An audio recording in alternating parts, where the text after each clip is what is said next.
Order! Order! You are an incorrigible delinquent at times. Behave yourself, man!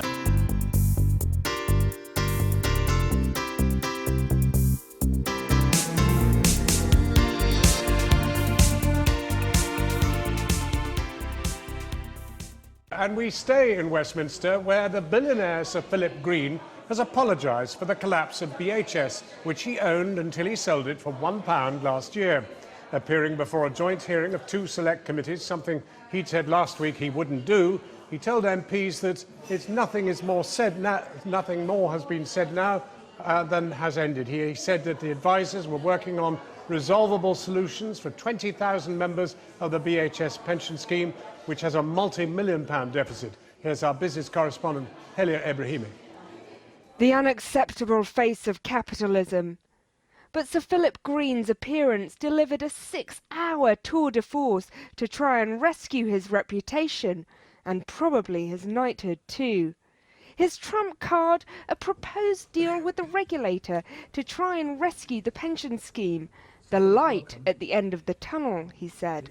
It's resolvable, sortable, we will sort it, we will find a solution, and I want to give an assurance to the 20,000 pensioners,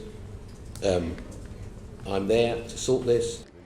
Today was all about getting the public to reimagine Sir Philip, not as a tax-avoiding asset stripper, but as a builder of businesses committed to Britain. What happened is beyond horrible, please, sad.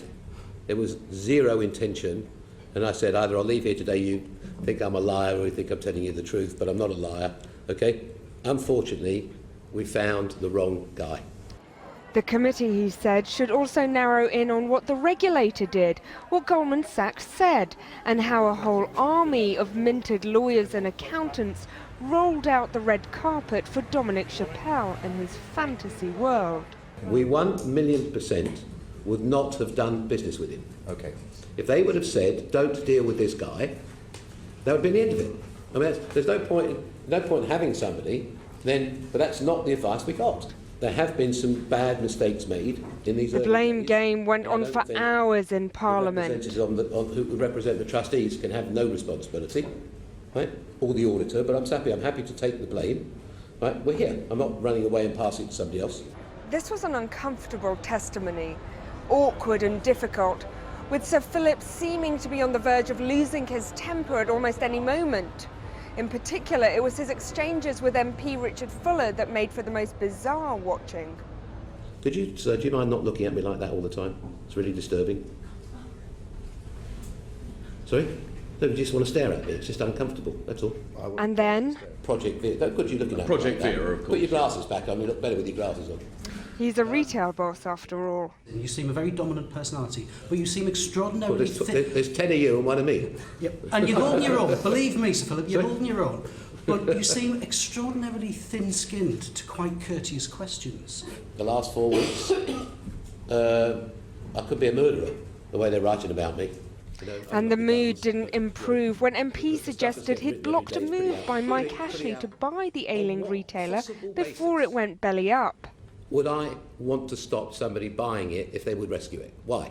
Ego. Oh, please. I mean, come on. That's an insult. No, that's it's not. Really, that's really rude. No, it's a case of, Well, I find that really rude. Well, I do apologise because I don't mean to be rude, but in terms of human nature... I think we got to hear... You couldn't make a success of it. Excuse me. You couldn't make a success of it, and you didn't want another retail billionaire to do the same. Would it be that? I'm glad the meeting's ending. It was a long day. Some successes for Sir Philip, but often buried in a deluge of claim, counterclaim and irritation. As he sped away, employees and pensioners may well ask themselves how much has really been cleared up about what went wrong with BHS. Helia Ebrahimi reporting. Well, we're joined now by Frank Field from outside the House of Commons on Abingdon Green. He's co-chairman of the House of Commons inquiry into the collapse of BHS.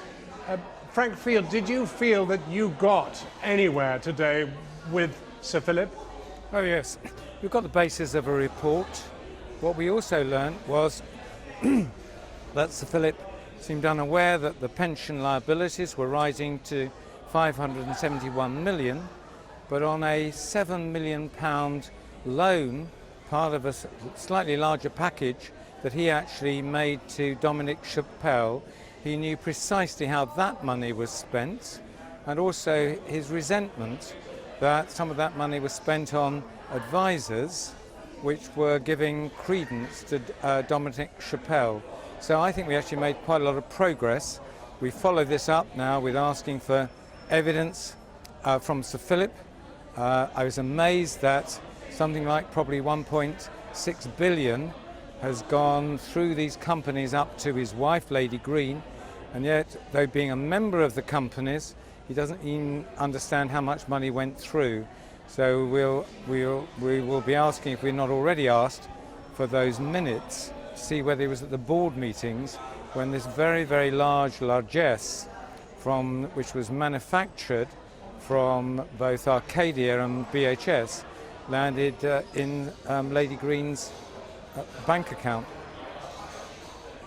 Well, now, what was very interesting, before we just get on to the question of the pension fund itself, was the very fact that Mr. Chappelle, this twice bankrupted individual, seemed to have some kind of verification at the hands of household names of all sorts of companies. That's true. Sir Philip came and said he was responsible, so he owned up on that, and then spent a great deal of time pointing the finger at others, but saying, of course, I'm not pointing my finger at them.